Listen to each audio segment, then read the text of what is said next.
प्रश्न पहला, सेकंडी लोलक क्या है, उसकी प्रभावी लंबाई ज्ञात कीजिए।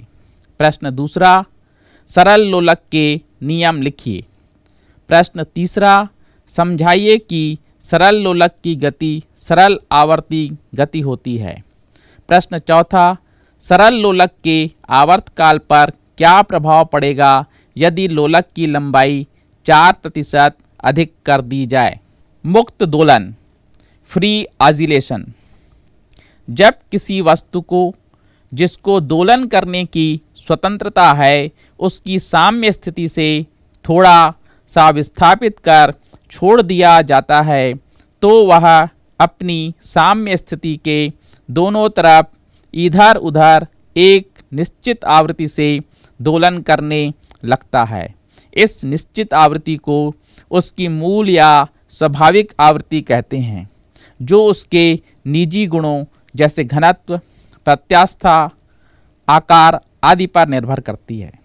यदि ये कंपन बाह्य बल के प्रभाव से मुक्त हैं, अर्थात उन पर बाह्य बल का कोई प्रभाव न पड़े, तो इन्हें मुक्त दोलन, फ्री ऑसिलेशन कहते हैं।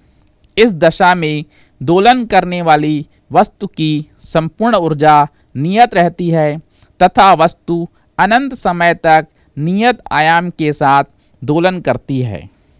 बाह्य बलों से मुक्त दोलन दोलनों की एक आदर्श स्थिति है, जिसे व्यवहार में प्राप्त किया जाना असंभव है। जैसे जब पहली बार सरल लोलक को उसकी माध्य स्थिति से थोड़ा विस्थापित करें। अवमंदित दोलन, डैम्प्ड ऑसिलेशन, बाह्य बलों से मुक्त दोलन दोलनों की आदर्श स्थिति है, जिसे व्यवहार में नहीं प्राप्त किया जा सकता है, क्योंकि कोई न कोई बाह्य बल अवश्य विद्यमान रहता है, जिसके कारण दोलन करती हुई वस्तु का ऊर्जा लगातार घटता रहता है, जिसके कारण वस्तु के दोलन का आयाम लगातार घटता जाता है तथा कुछ समय बाद वस्तु दोलन करना बंद कर देती हैं। जैसे सरल लोलक के दोलन करते समय लोलक को लटकाने वाले दृढ़ आधार का घर्षण व लोलक के गति करते समय वायु का घर्षण, इन दोनों के कारण सरल लोलक का आयाम धीरे धीरे घटता जाता है और अंत में दोलन बंद हो जाते हैं।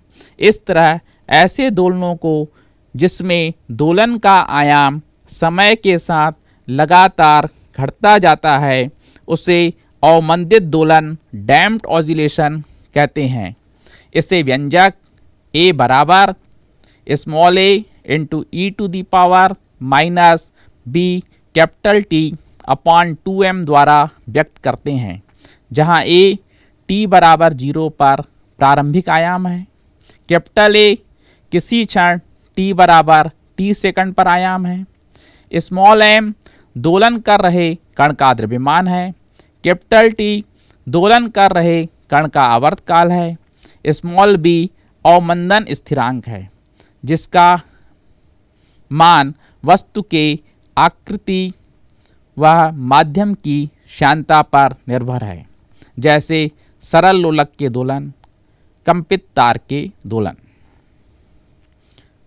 प्रणोदित दोलन, फोर्स्ड ऑसिलेशन, जब किसी वस्तु पर कोई बाह्य आवर्ती बल, ऐसा बल जिसका परिमाण व दिशा समय के साथ बदले, परंतु एक निश्चित अंतराल के बाद बल अपने प्रारंभिक परिमाण व दिशा को प्राप्त कर लगे, जिसकी आवृत्ति वस्तु की स्वाभाविक आवृत्ति से भिन्न हो, तो शुरू में वस्तु अपनी स्वाभाविक आवृत्ति से ही कंपन करने का प्रयास करे, जबकि बाह्य आवर्त बल उस वस्तु पर अपनी आवृत्ति आरोपित करने का प्रयास करता है।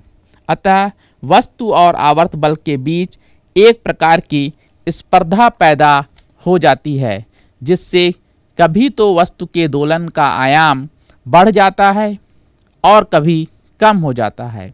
अर्थात प्रारंभ में वस्तु के दोलन अनियमित होते हैं, परंतु वस्तु के दोलन की यह अनियमितता जल्दी ही समाप्त हो जाती है तथा वस्तु बाह्य आवर्त बल की आवृत्ति से ही दोलन करने लगती है। इस प्रकार के दोलनों को प्रणोदित दोलन कहते हैं, क्योंकि इन दोलनों में वस्तु सदैव बाह्य आवर्ती बल की आवृत्ति से ही दोलन करती है, उसकी अपनी मूल आवृत्ति चाहे कुछ भी क्यों न हो। अतः प्रणोदित दोलन ऐसे दोलन हैं जिसमें कोई वस्तु किसी बाह्य आवर्त बल के अंतर्गत बाह्य बल की आवृत्ति से ही दोलन करने लगती है। जैसे बगीचे में या घर में लगे झूले के वह प्रणोदित दोलन है जिसमें झूले पर बैठा व्यक्ति द्वारा जमीन को अपने पैरों से धक्का देकर या किसी अन्य व्यक्ति द्वारा आवर्ती रूप से धक्का दिया जाता है। आवर्ती बल आरोपित करने के फलस्वरूप स्थापित होते हैं। जैसे जब हम टेलीफोन के माउथ पीस में लगे माइक्रोफोन में बोलते हैं तो हमारे मुंह से निकली ध्वनि के प्रभाव से माइक्रोफोन में लगा डायाफ्राम भी कंपन करने लगता है। इसे प्रणोदित कंपन कहते हैं। जब किसी दृढ़ आधार से लटकी एक पतली डोरी पीछू पर दो लोलक ए व बी लटके हैं जिनकी लंबाइयों में अंतर है। जब लोलक ए को थोड़ा विस्थापित करके दोलन कराते हैं तो ए अपनी मूल आवृत्ति से दोलन करता है। साथ ही ये दोलन डोरी PQ से होकर लोलक बी के पास भी पहुंचते हैं, जिसके कारण लोलक बी भी अपनी मूल आवृत्ति के स्थान पर ए की आवृत्ति से दोलन करने लगता है। अनुनाद रेजोनेंस। चित्र में एक पतली डोरी PQ पर 5 लोलक A, B, C, D व E लगे हैं। A व D की लंबाई आपस में समान है। B की लंबाई A से कम व C व E की लंबाई A से ज़्यादा है।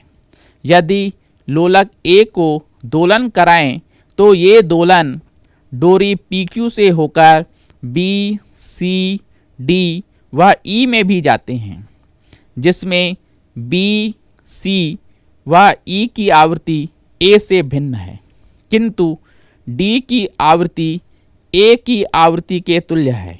अतः B व C, E कम आयाम के प्रणोदित दोलन करेगा, किंतु D के प्रणोदित दोलन का आयाम धीरे धीरे बढ़ता जाता है तथा A के आयाम के बराबर हो जाता है। अतः D के दोलन अनुनादी दोलन है।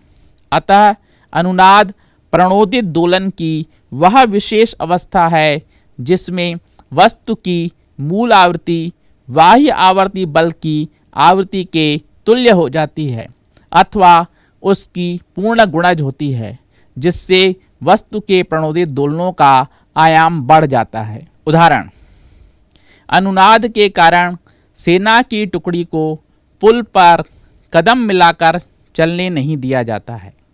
यदि सेना की टुकड़ी कदम मिलाकर चले तो यदि उनके कदमों की आवृत्ति पुल की मूल आवृत्ति के तुल्य हो जाए तो पुल में अनुनादी दोलनों के कारण आयाम बढ़ जाएगा। फलस्वरूप उस पुल के टूटने की संभावना बढ़ जाएगी। इसी तरह चलती हुई टीवी या रेडियो पर स्टील की कटोरी रखी जाती है तो कभी कभी वह गिर जाती है।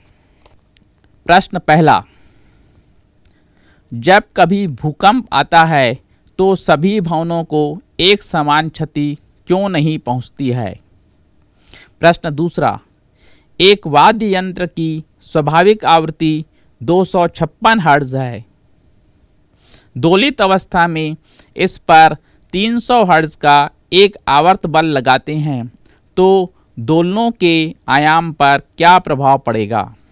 प्रश्न तीसरा, रेस्तरां में संगीत बजने पर कभी कभी मेज पर रखे प्लेट प्याले खनखनाने लगते हैं, क्यों? प्रश्न 4, निम्नलिखित आवृत्तियों में से 256 हर्ट्ज आवृत्ति का स्वरित्र द्विभुज किसके साथ अनुनाद करेगा? 256 हर्ट्ज, 288 हर्ट्ज, 314 हर्ट्ज, 512 हर्ट्ज।